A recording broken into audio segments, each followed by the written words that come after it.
स्थावर संपत्ति अधिग्रहण और अर्जन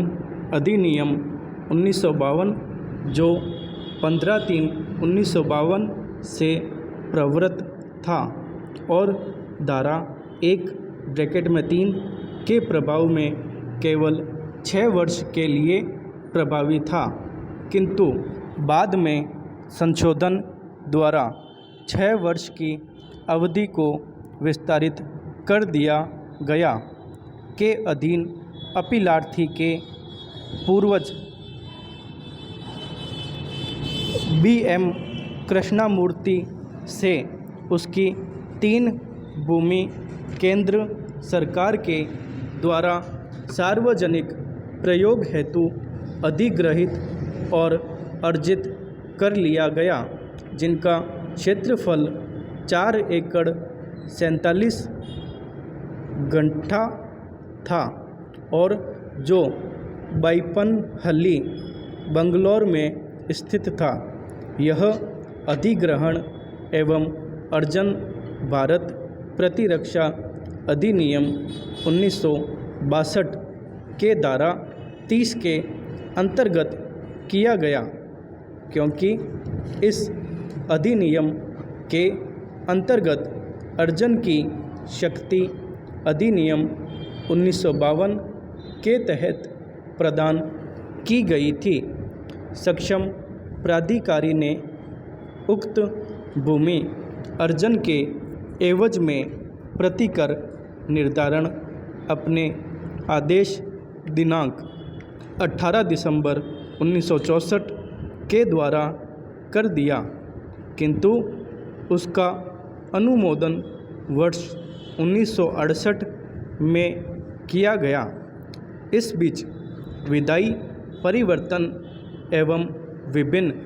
कारणों से प्रतिकर भुगतान लंबित रहा और 17 जुलाई 1975 को प्रतिकर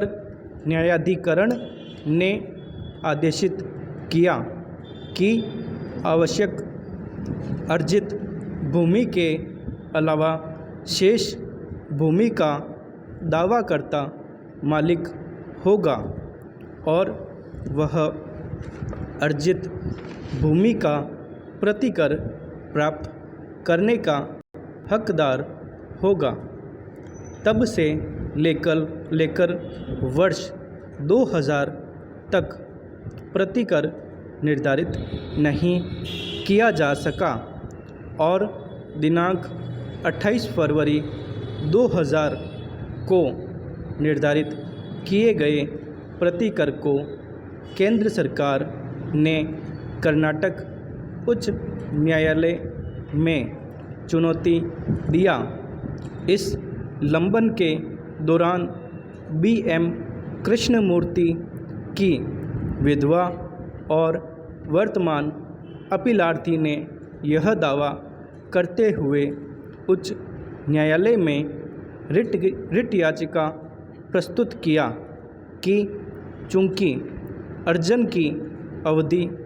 वर्ष 1987 में समाप्त हो चुकी है और वादग्रस्त भूमि को अभी तक अर्जित नहीं किया जा सका है, इसलिए उक्त भूमि पर दिनांक 7 मार्च 1987 से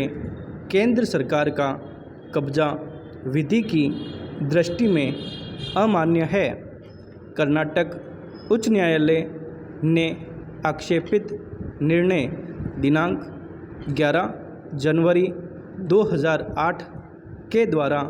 यद्यपि यह स्वीकार किया कि अधिनियम के प्रवर्तन की समाप्ति की तिथि अर्थात 7 मार्च 1987 से